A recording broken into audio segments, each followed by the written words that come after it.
हैं जो धरती से टकराने वाला है। उससे बचने के लिए इंसानों ने न्यूक्लियर मिसाइल से उसके ऊपर हमला कर दिया। इन सारी मिसाइलों से ये एस्ट्रॉयड तो तबाह हो गया, लेकिन न्यूक्लियर रेडिएशन से भरे हुए उसके कण धरती पर आकर गिरे, जिससे सभी ठंडे खून वाले जीव जैसे चींटियां, मकड़ियां, सांप, छिपकली, इन सब के डीएनए में बदलाव आने लगे और इन सभी जीवों का आकार कई गुना बढ़ गया। 1 साल से चल रही इस लंबी लड़ाई में ज्यादातर बड़े जीव मारे गए। साथ ही इस युद्ध में मिलिट्री के साथ साथ गोलियां और बंदूकें भी खत्म हो गई। लगभग 95% इंसान खत्म हो गए और बचे हुए लोग जमीन के अंदर बने अंडरग्राउंड बंकर्स में रहने के लिए मजबूर थे। ये कहानी उन्हीं बचे हुए लोगों में से एक लड़के जोल की है। जोल की कहानी की शुरुआत हुई जब वो अपनी गर्लफ्रेंड एमी के साथ अपनी गाड़ी में कुछ निजी पल बिता रहा था, पर तभी अचानक आसमान से उस एस्ट्रॉयड के पार्टिकल्स उनके शहर की तरफ गिरने लगे, जिसके बाद एक बहुत बड़े कीड़े ने उनके शहर पर हमला कर दिया। ये देखकर वो दोनों अपने घर की तरफ भागे। वहाँ देखा कि सब लोग शहर छोड़कर जाने की तैयारी में हैं। तभी एमी और जोल को अलग होना पड़ा।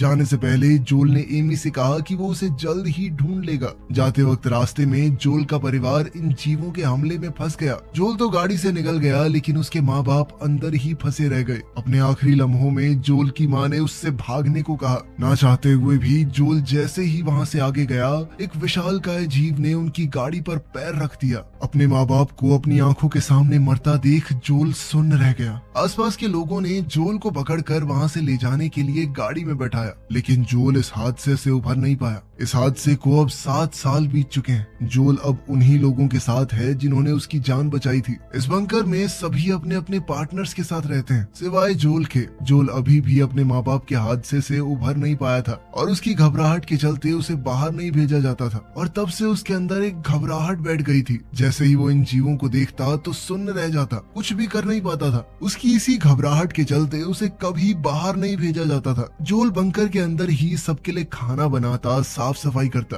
और पिछले 7 साल से वो अपनी जिंदगी ऐसे ही काट रहा था। अभी एक दिन उनके बंकर में एक बहुत बड़ी चींटी घुस गई। ग्रुप के सभी आदमी उससे लड़ने के लिए तैयार हो गए। जोल भी इस लड़ाई का हिस्सा बनना चाहता था, लेकिन बाकी लोगों ने जोल को आने से मना कर दिया।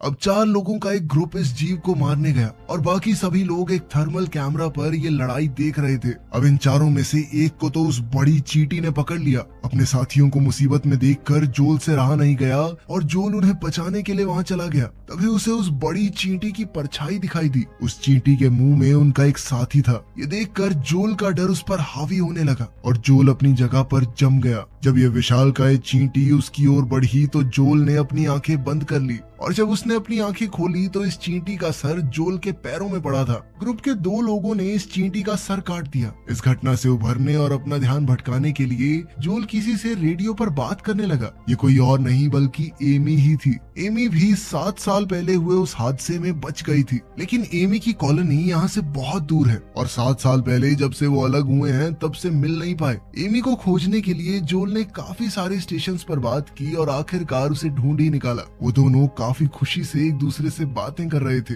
लेकिन अचानक से रेडियो बंद हो गया। आज मौत का सामना करके जोल थोड़ा परेशान था और वो सारी जिंदगी बस बंकर में बैठकर अपनी मौत का इंतजार नहीं करना चाहता। जोल ने अपने साथियों से पूछा कि एमी की कॉलोनी यहाँ से कितनी दूर है। उन्होंने बताया कि एमी की कॉलोनी पश्चिम दिशा में 140 किलोमीटर दूर है। एक बीच के ऊपर बनी हुई है वो। जोल ने कहा कि मैं वहाँ जाना चाहता हूँ। उसके साथियों ने समझाया कि वहाँ पहुँचने के लिए कम से कम 7 दिन लगेंगे और कोई ट्रेंड इंसान होना वो भी 3-4 दिन से ज्यादा जिंदा नहीं रह सकता ऊपर। तू तो 1 घंटे में मर जाएगा बेटा। लेकिन जोल ने मन बना लिया था, या तो वो एमी से मिलेगा या फिर कोशिश करते हुए अपनी जान दे देगा। जोल को कुछ हद तक ये भी लगता था कि वो इस बंकर में इन लोगों के साथ रहने के लायक नहीं है। वो सिर्फ यहाँ एक बोझ है, लेकिन असल में ऐसा है नहीं। जोल के दोस्त उससे बहुत प्यार करते थे। उन्होंने उसकी मदद के लिए एक मैप भी बनाया ताकि वो एमी के पास पहुंच सके। अब जोल इतने सालों बाद उस कॉलोनी से बाहर आया था। एमी की कॉलोनी पश्चिम दिशा में 140 किलोमीटर दूर है, लेकिन जोल को बिल्कुल भी हिसाब नहीं था कि आखिर पश्चिम दिशा है कौन सी। बिना देखे समझे जोल आगे बढ़ गया। कुछ ही दूर चलने पर जोल को किसी बड़े जीव की आवाज सुनाई दी। वो पास के एक घर में छुपने गया, लेकिन वहाँ के तालाब में पहले ही एक बड़ा सा मेंढक मौजूद था। इस जीव को देखते ही जोल फिर से जम गया। जैसे ही इस मेंढक ने अपनी जीभ से जोल पर हमला किया,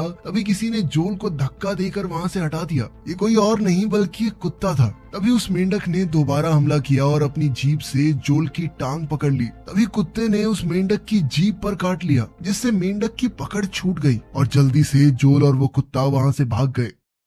जल्द ही ये कुत्ता एक रुकी हुई बस में चढ़ गया। ये बस इस कुत्ते का घर है, जहाँ वो अपनी मालकिन के साथ रहता है। उसकी मालकिन शायद मर चुकी थी। जोल ने देखा कि एक दीवार पर बॉय लिखा है। जैसे ही जोल ने बॉय कहा, कुत्ता एकदम चौकन्ना हो गया, जिससे जोल समझ गया कि इस कुत्ते का नाम बॉय है। वहाँ पड़ी एक रेड ड्रेस को जैसे ही जोल ने उठाया, बॉय ने एकदम से वो ड्रेस जोल से छीन ली, क्योंकि ये बॉय की मालकिन की उसके पास आखिरी निशानी थी। जोल रात भर इस बस में रुका और सुबह होते ही यहाँ से निकल पड़ा। जैसे ही जोल जाने लगा, बॉय भी वो रेड ड्रेस लेकर उसके पीछे आ गया, मानो वो उसके साथ चलना चाहता हो। जिसके बाद जोल ने वो ड्रेस लेकर अपने बैग में रख ली और बॉय को अपने साथ लेकर चल पड़ा। पूरी तरह नष्ट हो चुके इलाकों से निकलते हुए ये दोनों धीरे धीरे अपनी मंजिल की तरफ बढ़ने लगे। तभी रास्ते में जोल को एक पौधे के ऊपर कुछ फल लगे हुए दिखे। उसे बहुत भूख लगी थी, लेकिन जैसे ही वो इस फल को खाने लगा, बॉय उसकी टांग खींचने लगा, मानो वो चाहता हो कि जोल ये ना खाए। जोल समझ गया कि शायद ये जहरीले होंगे।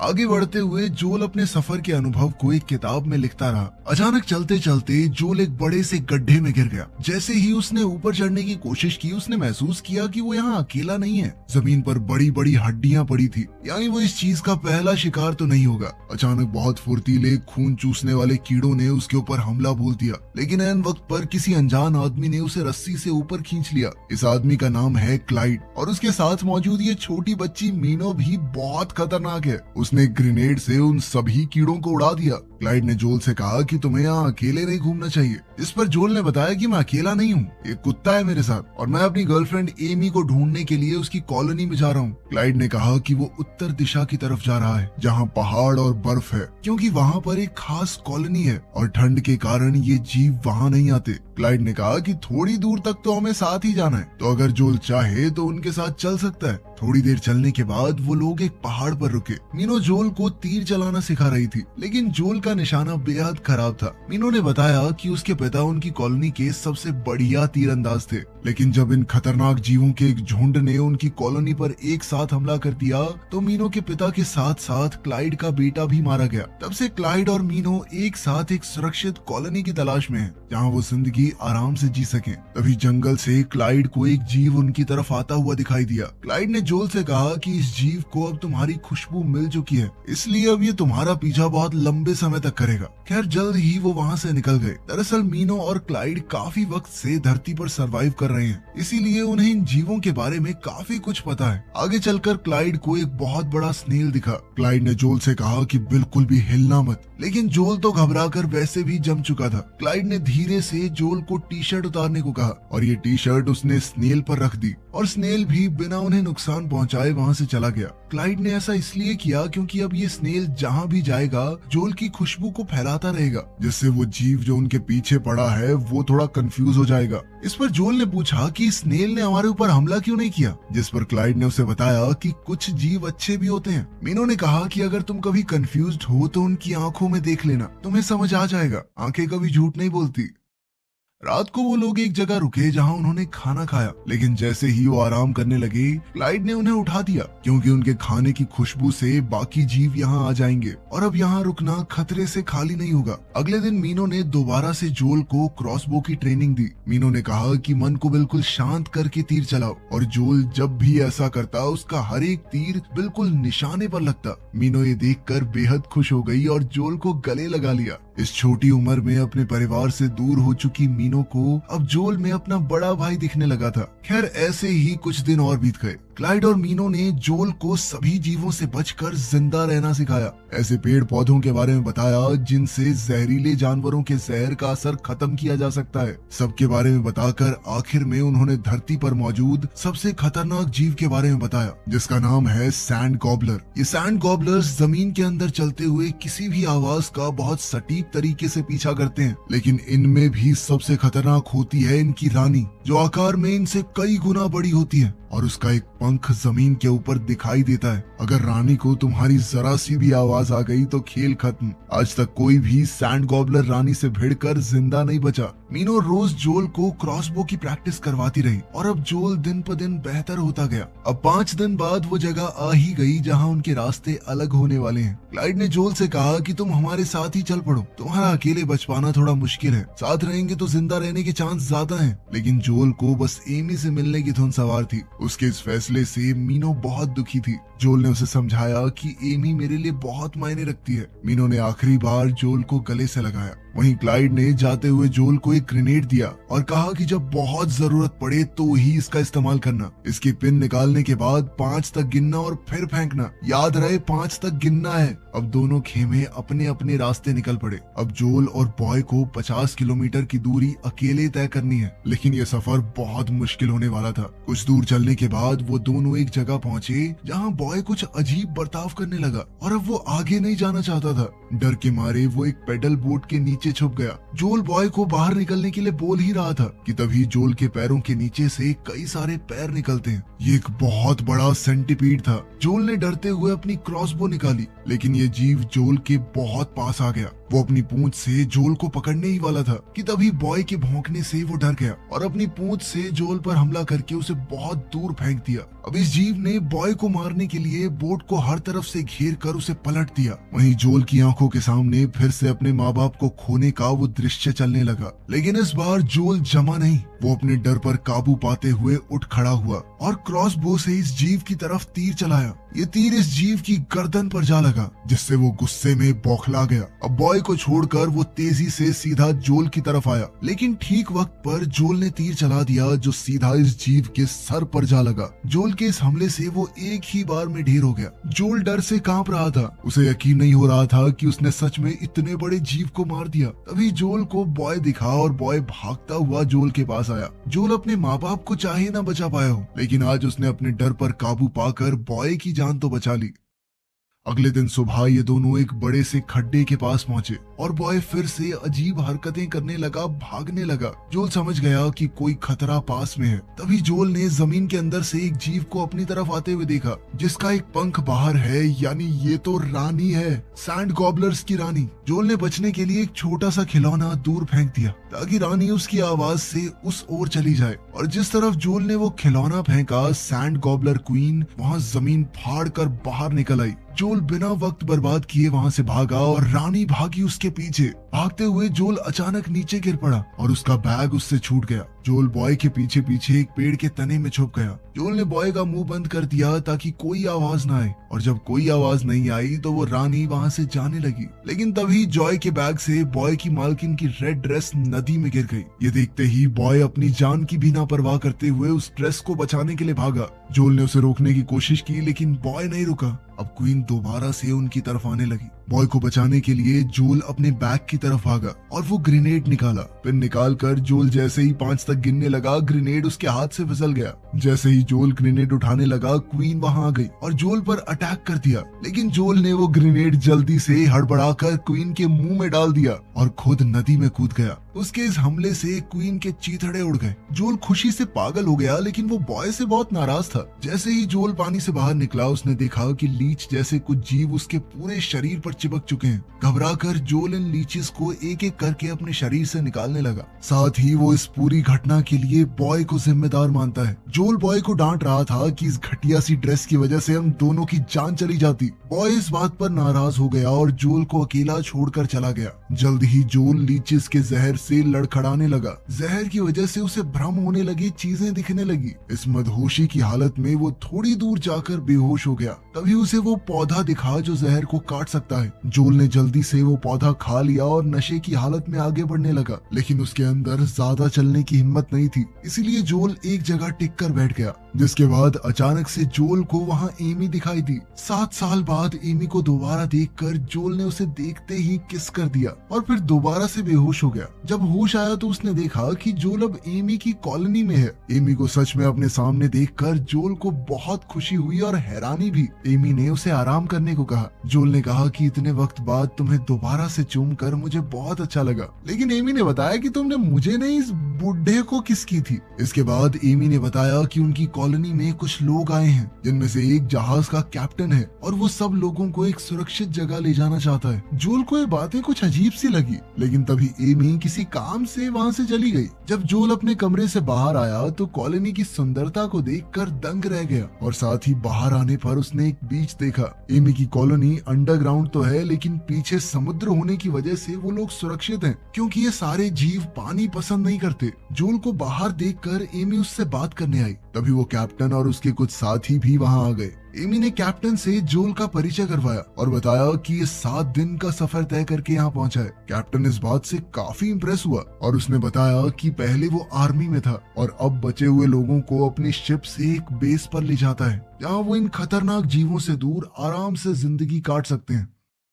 जब जोल और एमी को अकेले बात करने का वक्त मिला तो जोल ने एमी से पूछा कि मैं इतनी दूर सिर्फ तुमसे मिलने आया हूँ, लेकिन तुम मुझे देखकर उतनी खुश क्यों नहीं लग रही। एमी ने बताया कि इन सालों में काफी कुछ बदल चुका है। उसने अपने माँ बाप को खो दिया और पिछले साल उस शख्स को भी जिससे वो बेहद प्यार करती थी। ये सुनकर जोल की दुनिया ही हिल गई। अब जोल को एहसास हुआ कि यहाँ आने से पहले उसे एमी से पूछना तो चाहिए था कि तुम मुझसे मिलना भी चाहती हो या नहीं, लेकिन एमी ने कहा कि ये उसकी गलती है। उसे रेडियो पर जोल को पहले ही बता देना चाहिए था सब कुछ, लेकिन एमी ने कहा कि मैं फिर भी खुश हूँ कि तुम यहाँ आए हो। अब हम कैप्टन के साथ जाकर हमेशा के लिए इन जीवों से छुटकारा पालेंगे और हम दोस्त तो रह ही सकते हैं। बंदा 140 किलोमीटर डायनासोर जैसे कीड़ों से लड़ते हुए जान हथेली पे रख के आया इसके लिए, और ये फ्रेंड जोन कर रही है। कैसी लुच्ची औरत है भाई ये। दोस्त तो रह ही सकते, दोस्त तो उसके वहाँ भी थे। जोल इस वक्त कुछ भी सोचने समझने की हालत में नहीं था। कुछ देर बाद जोल ने रेडियो से अपनी कॉलोनी से बात करने की कोशिश की, लेकिन बात नहीं हो पाई।